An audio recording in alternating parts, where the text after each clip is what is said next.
अगर आप Korean language पढ़ रहे हैं या फिर कोरिया में इंटरेस्टेड हैं, वहाँ पढ़ाई करना चाहते हैं या वहाँ वर्क करना चाहते हैं, तो आपको टॉपिक टेस्ट के बारे में पता होगा। टॉपिक टेस्ट का मतलब होता है test of proficiency in Korean.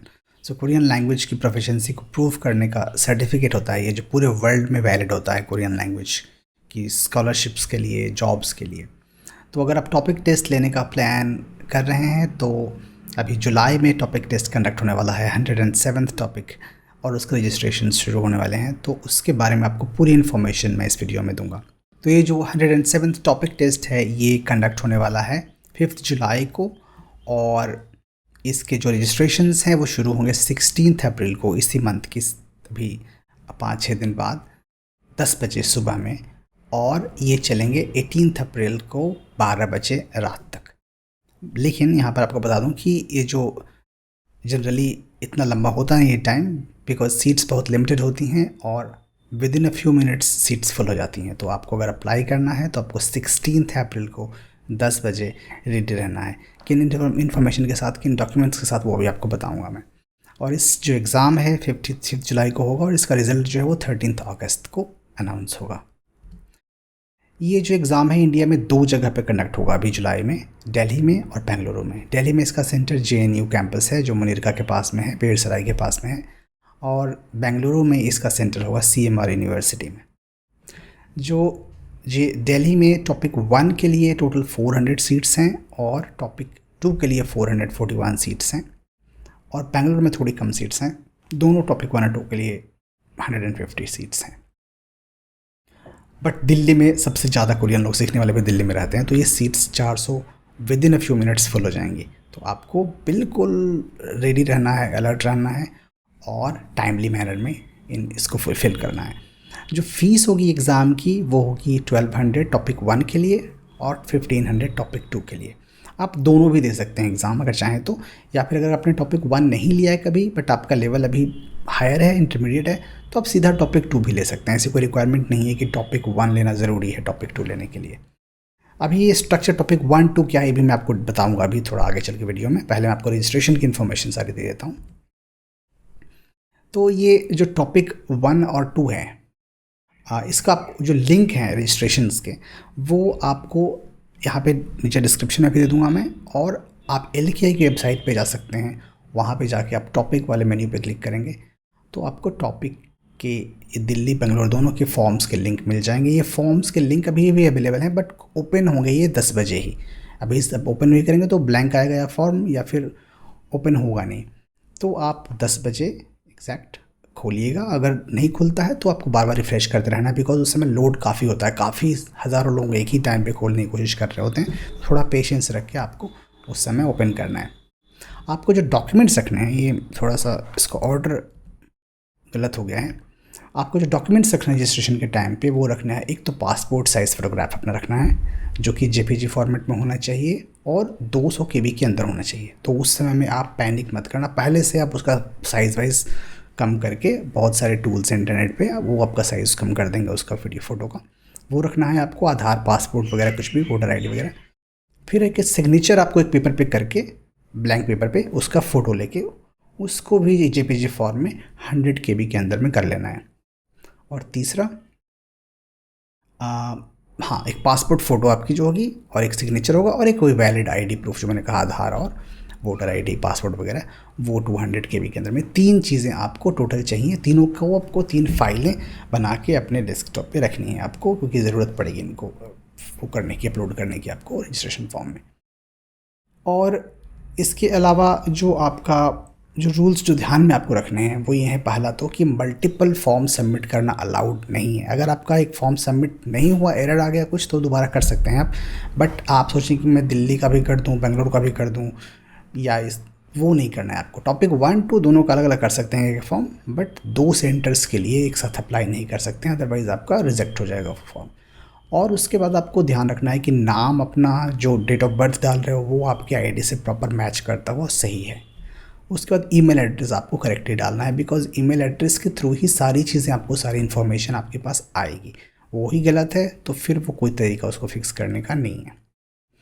जब आप फॉर्म फिल कर देंगे तो इसका मतलब ये नहीं होगा कि आपका रजिस्ट्रेशन पक्का हो गया, अब आप एग्ज़ाम देने जा रहे हैं। बिकॉज जब सीट्स फुल हो जाएंगी उतनी, तो उसके बाद उनको मैनुअली फॉर्म को बंद करना पड़ता है। तो बंद करते करते भी हो सकता है कि 100 लोग फॉर्म को भर दें उसको, राइट। तो उसके बाद में वो सारे एप्लीकेशंस को देखेंगे, एक बार फिल्टर करेंगे, किसी ने गलत फॉर्म भरा हुआ है तो उसको हटाएंगे। वो करके वो फाइनल लिस्ट प्रिपेयर करेंगे कि ये इतने स्टूडेंट्स एग्ज़ाम देने जा रहे हैं, और उसके बाद उन स्टूडेंट्स को वो कन्फर्मेशन मेल भेजेंगे कि आपका एप्लीकेशन फॉर्म हमने एक्सेप्ट कर लिया है, ये पेमेंट की डिटेल्स है, यहाँ पर जाकर आप फीस की पेमेंट कीजिए। तब आपको पेमेंट करनी है। एप्लीकेशन फॉर्म रजिस्ट्रेशन का भरते समय में कोई पेमेंट नहीं होगी, उस समय सिर्फ फॉर्म फिल करना है। जब आपके पास पेमेंट का मेल आ गया तब समझो आपकी आपकी सीट कन्फर्म्ड है, पेमेंट करने के बाद ऑब्वियसली। तो पेमेंट पहले बिल्कुल भी नहीं करना, अगर आपने कर दिया तो वो रिफ़ंड वगैरह कुछ नहीं करेंगे वो, है ना, इतना उनके पास टाइम नहीं है करने का। बाकी अगर कई लोग होते हैं कि फॉर्म भर दिया बट बाद में पेमेंट नहीं किया या फिर कुछ और गड़बड़ी हो गई, तो उसके लिए वो 50 जो सीट्स हैं वो एक्स्ट्रा रखते हैं वो, मतलब वैसे कि वैसे कैंडिडेट्स की जगह वो बाकी लोगों को चांस दे पाएँ। तो इनकेस आपका नहीं भी आया है मेल, तो थोड़ा सा वेट करके आपको मेल देखते रहना है कि हो सकता है कि ऐसी सिचुएशन हो और आपके पास में रिप्लेसमेंट के लिए मेल आ जाए कि आप ले सकते हो, उसका फॉर्म का फ़ीस पे कर सकते हो। तो ये तो एप्लीकेशन रजिस्ट्रेशन की डिटेल हुई। आप 16 को 10 बजे ये मेनली 3 फाइल्स जो आपकी हैं वो अपनी बेसिक इन्फॉर्मेशन लेकर के आप सिस्टम से रेडी रहो और वहाँ पे फॉर्म फिल कर सकते हो। ईजी तरीके से भरने के लिए बेहतर होगा लैपटॉप से या कंप्यूटर से भरो आप। फ़ोन पे थोड़ा सा हो सकता है मुश्किल भरना, बट ऐसा नहीं है कि फ़ोन पे नहीं भर सकते, फ़ोन पे भी आप फिल कर सकते हो फॉर्म को। अब आते हैं एग्ज़ाम के बारे में, बेसिक थोड़ा देखते हैं। तो टॉपिक का जो एग्ज़ाम होता है उसमें 2 एग्ज़ाम होते हैं, टॉपिक 1 और टॉपिक 2। टॉपिक 1 वाला एग्ज़ाम जो होता है वो मॉर्निंग में होता है, टॉपिक 2 वाला एग्ज़ाम आफ्टरनून में होता है। टॉपिक 1 जो एग्ज़ाम है उसमें टोटल 2 लेवल होते हैं, 1 एंड 2। तो एग्ज़ाम एक ही होगा, बट आपके मार्क्स कितने आते हैं उसके बेस पे आपको लेवल 1 या 2 असाइन होगा, है ना। यहाँ पे दिया हुआ है कि उसमें रीडिंग सेक्शन आता है और लिसनिंग रहती है, उसमें लिखने का कुछ नहीं होता टॉपिक 1 में। और 30 क्वेश्चन होते हैं लिसनिंग के, उसके लिए 40 मिनट मिलते हैं आपको, 100 पॉइंट्स रहते हैं। और रीडिंग के 40 क्वेश्चन होते हैं, उसके लिए आपको 60 मिनट्स मिलते हैं। टोटल 100 मिनट का एग्ज़ाम होता है इसका, 70 क्वेश्चन होते हैं। और उसमें आपके जो मार्क्स आएंगे, अगर 80 से ऊपर आ गए तो लेवल 1 मिलेगा आपको, और अगर 140 से ऊपर आ गए, 70% से ऊपर, तो आपको उसी एग्ज़ाम में लेवल 2 मिल जाएगा, जो कि अपर बिगिनर लेवल है। टॉपिक 2 में 4 लेवल्स होते हैं, 3 से लेकर के 6 लेवल तक। 3 जो है वो इंटरमीडिएट लेवल माना जाता है, लोअर इंटरमीडिएट, और 6 जो है वो हाईएस्ट एडवांस लेवल माना जाता है। इसमें रीडिंग और लिसनिंग के अलावा एक राइटिंग सेक्शन भी होता है, जिसमें कि आपको एक ऐसे लिखना पड़ता है बड़ा, एक पैराग्राफ लिखना पड़ता है और 2 सेंटेंसेस लिखने पड़ते हैं, 2-3। तो इसमें 2 सेशन होते हैं, बिकॉज लंबा एग्ज़ाम है ये। तो पहला सेशन जो है वो 110 मिनट्स का होता है, उसमें लिसनिंग और राइटिंग हो जाएगी। और सेकंड जो सेक्शन होता है उसमें आपकी रीडिंग्स होगी। तो टोटल ये आपका 180 मिनट्स का एग्ज़ाम हो जाता है, लगभग 3 घंटे का एग्ज़ाम हो जाता है ये। तो थोड़ा सा लेंथी है ये। आप चाहो तो दोनों भी दे सकते हो, टॉपिक 1, 2, बट आप देख रहे हो कि बहुत आसान नहीं होगा कि टॉपिक 1 और टॉपिक 2 एक ही दिन में देना। कुछ लोग देते हैं, बट उसके लिए बहुत आपको स्टैमिना चाहिए लंबे समय तक बैठ करके लिखने का और पढ़ने का। पासिंग मार्क उसमें ये हैं, टॉपिक अगर आपने जो 2 लिया है तो उसमें आपके 120 मार्क्स आ गए उससे ऊपर तो आपको लेवल 3 मिलेगा। 150 से ऊपर आ गए, टोटल 300 हैं, राइट। 100 लिसनिंग का, 100 रीडिंग का, 100 राइटिंग का। तो 300 में से 150 से ऊपर आ गए तो लेवल 4 मिल जाएगा। 190 से ऊपर आ गए तो लेवल 5 मिलेगा, और 230 से ऊपर आ गए तो लेवल 6 आपको मिलेगा। जो एग्ज़ाम की टाइमिंग होती है वो इस तरीके से होती है। अगर आपने टॉपिक 1 लिया है तो मॉर्निंग में होता है, उसमें आपको 9:10 तक पहुंचना पड़ता है एग्ज़ाम हॉल पे। उसके बाद फिर एंट्री बंद हो जाती है। बट एग्ज़ाम जो शुरू होगा वो 9:40 तक होगा। उससे पहले जो भी प्रोसेस वगैरह है वहाँ पे बैठने का, बिठाने का, सीटिंग अरेंजमेंट वगैरह करते हैं वो लोग। 9:40 से एग्ज़ाम शुरू होगा आपका, 11:20 तक ख़त्म हो जाएगा एग्ज़ाम।